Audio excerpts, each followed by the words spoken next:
Good morning, Bible thumpers. This is Odd and Interesting, bringing you the next part in our series, Hanging the Law. And I have got to tell you, I am so excited to bring you this one because I learned so much.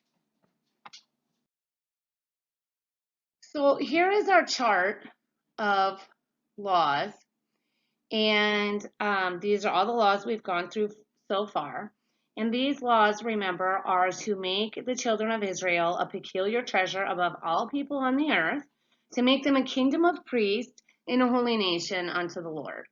And so far in this series, we have covered all of Exodus chapter 20 and chapters 19, and today we will finish chapter 21. Again, these are the laws and the foundations of any really great, strong nation. They have laws of worship, national holidays, marriage and family laws, laws of conduct, laws of theft of property, laws of murder, and even in our own nation, we have these very same laws. We celebrate the 4th of July because it is a national holiday. We celebrate Memorial Day because it is a national holiday. We have people that fill up our court systems all the time with marriage laws, either because they're getting married or they're getting divorced. We have basic laws of conduct. If you walk down the road and you spit on somebody, chances are you will get arrested for assault. These things are not any different in our society. The basis for this entire series is Matthew 22:35 through 40, when a lawyer came. One of them, which was a lawyer, came to Jesus and he asked him a question, and he said, Master, which is the greatest commandment in the law? And Jesus said to them, You shall love the Lord your God with all your heart, with all thy soul, and with all thy mind. This is the first and great commandment. And the second is like it, and you shall love your neighbor as yourself. On these two commandments hang all the law and the prophet. So I wanted to find out if that's true. So we're going through the law line by line, and we're hanging each one. And they all fall under either loving God or loving our neighbors. It's very neat. However, when I was reading Matthew, I realized that I never ever gave consideration to who them were. I read right over it. I went really quick and I didn't read what it said. Interestingly enough, the them are Pharisees. And the lines right before it explain, when the Pharisees had heard that he had put the Sadducees to silence, they gathered together.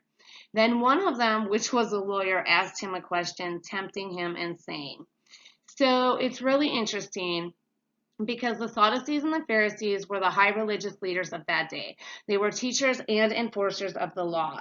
In fact, they were known by their strict observance and traditional written laws, and they commonly held beliefs and pretensions that they were superior to all, that they were superior and more holy than everybody else. And a great definition is a self-righteous, hypocritical person. Their entire intention was to find an arrestable offense. They were looking through the laws and they were trying to get Jesus to say that God's commandments didn't matter anymore.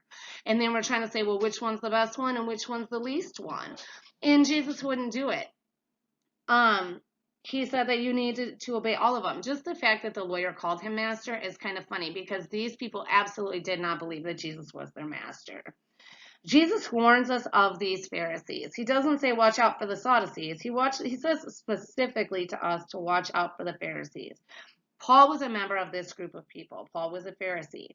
Also, the person that they picked, he was a lawyer. So he would have been very, very, very much schooled in all of these laws, both to either convict people or to defend them.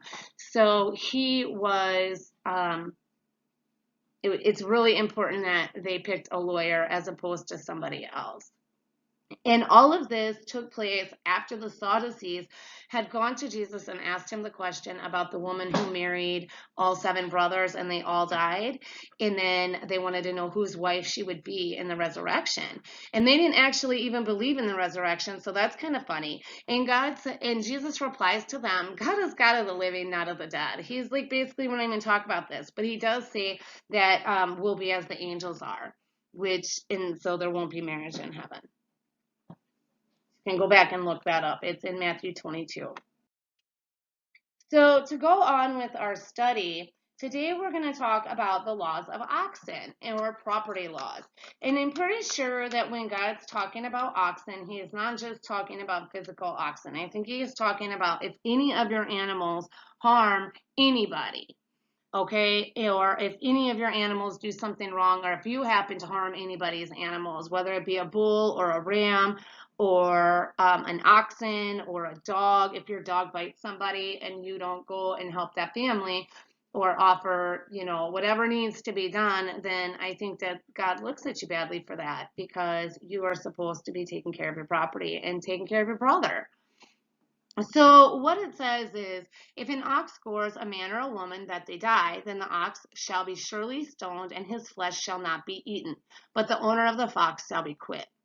But if the ox were known to push with his horn in time past, and it has been testified to his owner, and the owner has not kept him in, but that he has killed a man or a woman, the ox shall be stoned, and his owner shall also be put to death.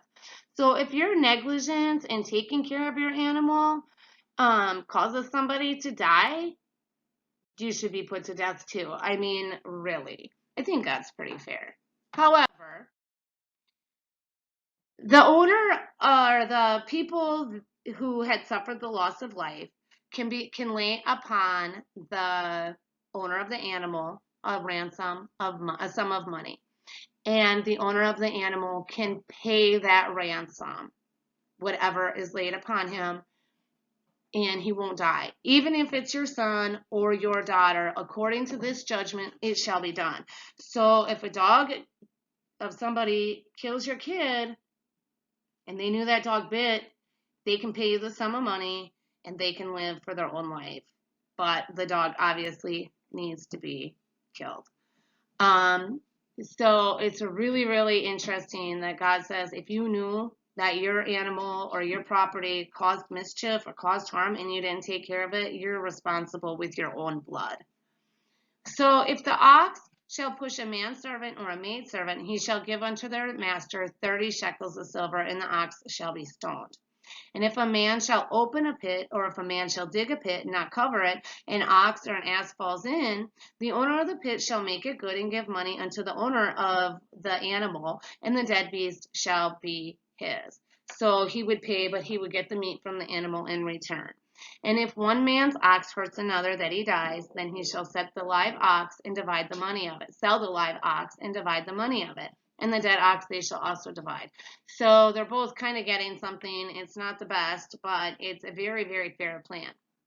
Or if it be known that the ox used to push in times past, and his owner hasn't kept him in, then he shall surely pay ox for an ox, and the dead shall be his own. So there again, if it doesn't kill a person, but it kills another animal, you need to pay for that animal. Your awful animal that killed the animal needs to be put to death, and you can keep the dead one.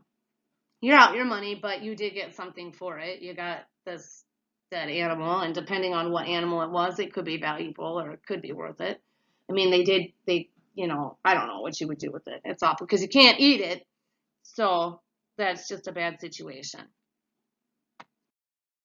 In our chart, I kind of started a new one. I put that under laws of theft or your property laws and laws of murder, and then I put that under loving others, because basically if you know that you have a problem with your animal and you care about the community that you live in and you care about your neighbors, you're going to do what's right to be a responsible owner of that animal. And that's simply just loving your brother and really loving yourself, because you don't want to have to pay that. I want to go back and look at this just one more time. So if an ox kills, the flesh can't be eaten, and a price is set between the owners. So God makes a distinction between the first offense of an ox and the second offenders. If a ox gores a free person, the ox and the owner must die unless the owner pays a ransom for his life. And that's kind of a steep punishment, I thought, but you do get that opportunity to pay the ransom to get out of it. But if an ox pushes a servant, the owner has to pay 30 shekels of silver to the master. And God set that price. And that wasn't one that, like when two men are fighting and they hit a pregnant woman, then the woman's husband decides, but it's not really like that here. God has said that you will pay 30 shekels of silver if you push somebody's servant, if your ox pushes somebody's servant. It is a set price put by God. And I think that's really, really interesting because when I seen the 30 shekels of silver, I immediately thought of Joseph and Jesus. So I went back to Genesis 37 and verse 28, but Joseph was only sold for 20 shekels, or it says 20 pieces of silver. So he wasn't, it's like a 10, everybody says that Joseph's the type of the Messiah, and I always thought that they had been sold for the same amounts, but it's actually not true. Joseph was sold for 20 and Jesus was sold for 30.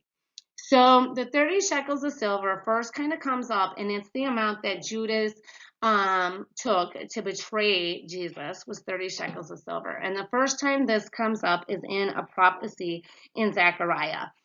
And it says, "And I said unto them, if you think good, give me my price, and if not, forbear. So they weighed for my price 30 pieces of silver. And the Lord said to me, cast it unto the potter, a goodly price, that I was priced of them.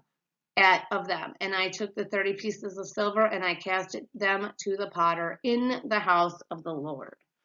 So if you don't know the prophecy, it was really, really neat if you know anything about the tribe of Judah and the tribe of Israel, because Zechariah is sent to talk to a flock marked for slaughter. And he goes to them and he throws out 3 of their shepherds, but the people start to complain against him and he's really unhappy. He has 2 staffs, and one of them is called Beauty or Favor, depending on which translation you read. And that meant a covenant in which I made with all people. And the second one was called Bands or Union, depending on the translation that you read. And that was called I broke the brotherhood of Judah and Israel. And during the prophecy, Zechariah ends up breaking both of these staffs. So we can see that God actually is the one who broke these or who decided that our brotherhood between Judah and Israel were going to be broken, and that there is a restoration, because we know Ezekiel had put the 2 sticks back together. So that's really neat. But he goes to them and he says, okay, well, I gave you this prophecy, so now you pay me what you think it is. And they paid him the 30 pieces of silver. And that's how that prophecy kind of goes. But I didn't necessarily understand it all. So if anybody else had an understanding on that and they wanted to send me an email, that would be cool. So if we shoot all the way forward and we go to Matthew 26, this is the betrayal of Jesus. And he says, then one of the 12, called Judas Iscariot, went unto the chief priest. And he said unto them, what will you give me? And I will deliver him, Yeshua or Jesus, unto you. And they covenanted with him, or made an agreement with him, for 30 pieces of silver. And from that time, he sought opportunity to betray him. Then Judas, which betrayed him, when he saw that he was condemned, repented himself and brought again the 30 pieces of silver to the chief priest and to the elders. And he said to them that he had sinned and that he has betrayed innocent blood. And they said, what is that to us? You go take care of it. And he cast down the pieces of silver in the temple, or in the house of God, and he departed, and he went and he hung himself. And the chief priest took the silver pieces and said, it's not lawful for them to be put into the treasury, because it is the price of blood. And they took counsel and bought with them the potter's field to bury strangers in. And I think it's interesting that they're like, hey, we can't keep this because it's lawful, when these people were actually not necessarily worried about keeping the law, because they had already agreed to betray innocent blood, and they were already looking for ways to arrest Jesus and to condemn him, even though they knew that they couldn't. So this was a fulfillment of the prophecy of Zechariah. And where he says that the Lord gave them for the potter's field as the Lord appointed me. And that's in Matthew 10. And I didn't, Matthew 27:10. I didn't put that up here on the scripture, on the slide. But all of this is in there if you read Matthew 27. And it's really, really interesting how it fits together. But I guess if you want to think about it, these were men and these were bulls. Okay, so if we go all the way back to Deuteronomy, God is giving a prophecy, and he says basically to the house of or he says to all the children of Israel that he's going through everything he had done to them. And he says that he chose them, he led them, and then he goes through how they were eating the finest foods. And we see that the rams of the breed of Bashan come up. And then later in Amos, it says that they sold, that basically it's these transgressions of Israel. It's a whole prophecy, but here comes up again this idea of they sold the righteous for silver, that the people of Israel sold the righteous for silver.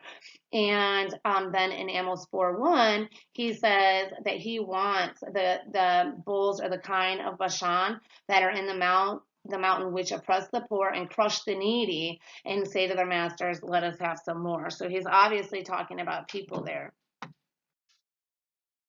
All this leads us then to the next time that we talk about the strong bulls of Bashan, and that's actually in Psalms 22. And Psalms 22 is known to be a prophetic psalm of Jesus himself, because it starts with, my God, why have you forsaken me? And it's all about the crucifixion of Christ. But one of the things that he says is that many bulls have compassed me or surrounded me, and strong bulls of Bashan have beset me round about. So he is then, this is a prophetic picture of those Pharisees and those Sadducees and the chief priests and the scribes and everybody coming against Yeshua and pushing on him. And I'm sure they actually did physically push him. It says that he was beaten. Okay, well, when that happened, they owed the Lord 30 shekels of silver because they were pushing his servant. And it says in Matthew 23:11 that he is the greatest, that is greatest among you shall be your servant. Who is the greatest among us? It was Jesus. And then in Philippians confirms that, and it says, but he made himself of no reputation, and he took upon him the form of the servant, and he was made in the likeness of all men. Very, very cool. So that's what I learned when I put together the teaching about the oxen that I thought was going to be a very simple teaching about property laws. Have a great day, YouTube. And remember, the words of the Lord are pure, as silver tried in the furnace of the earth, purified 7 times. You shall keep them, O Lord, and you shall preserve them from this generation forever.